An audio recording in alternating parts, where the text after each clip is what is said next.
let's talk fantasy pickups. All right, let's start with a defenseman, shall we? Shallow pickup of the week, Thomas Harley. Yes, Thomas Harley, Dallas Stars, available in 69% of leagues. The first way to think of it is it's an obvious direct replacement to Miro Heiskanen, who's injured. And we know Thomas Harley in terms of just a left shot defenseman who has natural offensive ability. He's an easy pick to slot right in. He's already in the last two games playing more than 24 minutes. He had 2 assists in his last game, 1 on the power play.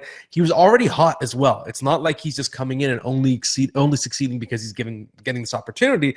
In his last 18 games, 6 goals, 14 points. That's a reminder that Thomas Harley is not some depth guy who's just going to get a temporary bump because his role changes. He's a talented player. He's a first-round pick. He was always expected to become this good, right? He's expected to become an important piece of the puzzle for Dallas. So not only is this a big opportunity, it doesn't mean that once Heiskanen's back that Harley's value is going to disappear either. So it's going to get a bump in the short term, but either way, he might be rosterable for the rest of the season. Shout out to the NHL on Ice podcast. And when I was on there earlier this year, I said, pick up Thomas Harley. He's going to be a guy you really need to keep an eye on. At the time, he was playing really well. And it's good to see kind of that he's really having his breakout season this year.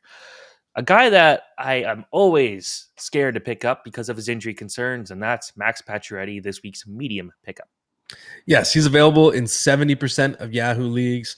And to be clear, the injury risk at his age, at this point of his career with multiple torn Achilles, it's never going away. He will be an injury risk for every single game he plays for the rest of his career. And if he does get hot, I do recommend selling him if he has a 5-point week.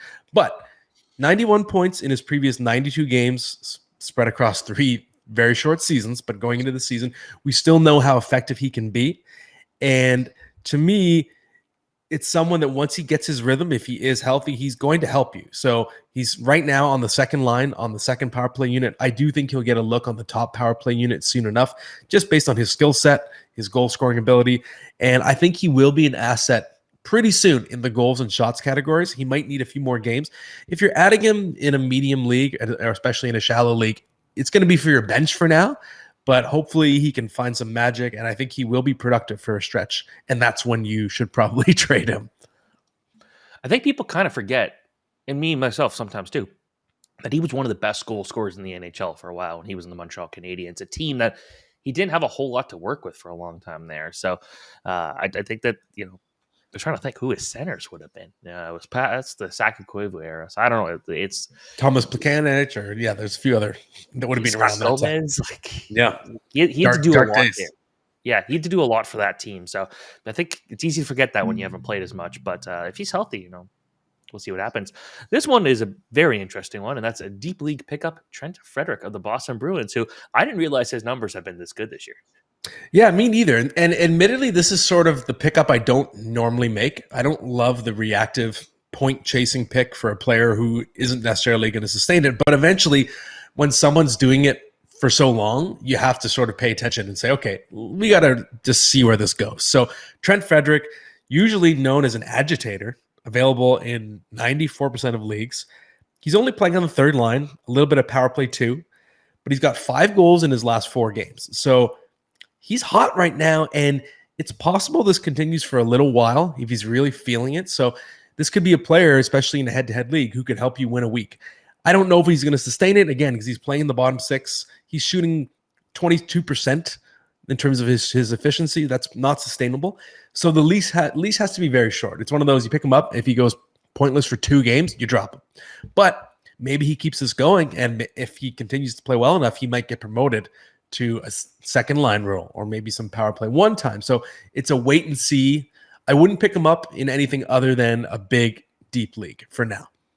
Okay. I like that one. WTF pickup, a goaltender, Joeydouard. Joeydouard, or as I always love to call him in my mind, because I had a French-Canadian grandmother, I call him Joseph Okay, because d'accord means okay in French. Yes. We know, of course, he was a revelation for Coachella Valley last year, going all the way to the Calder Cup final. Available in 32% of leagues right now, which is crazy. He is on a run. His last 9 games, 7-0-2, 958 save percentage, 1 shutout. He killed me in my head-to-head matchup. I was against him last week, and I got pounded because of Joeydouard. And To me, he's looking like he's this year's Aiden Hill. This is a guy who was showing signs of it going into the season. I know Mike McKenna, our buddy, the former NHLer, was really high on Joeydouard even after last season. And he's the guy in Seattle. He's taken the job in terms of the lion's share of starts from Philip Grubauer. He's helped turn Seattle back into a team with a shot at a playoff spot after a really slow start. And I think you just have to ride this. And especially with goalies, it's not like the Trent Frederick situation where it's like, oh, you're going to drop him in a couple games. Goalies, you can pick them up and maybe they become stars for the entire season. Look at Stuart Skinner last year. Look at Logan Thompson the year before. It goes on and on and on. So to me, you have to take Joeydouard very seriously at him. And this is someone who could end up being a league winner. And I think he's on a lot of teams that are really surging up their standings right now.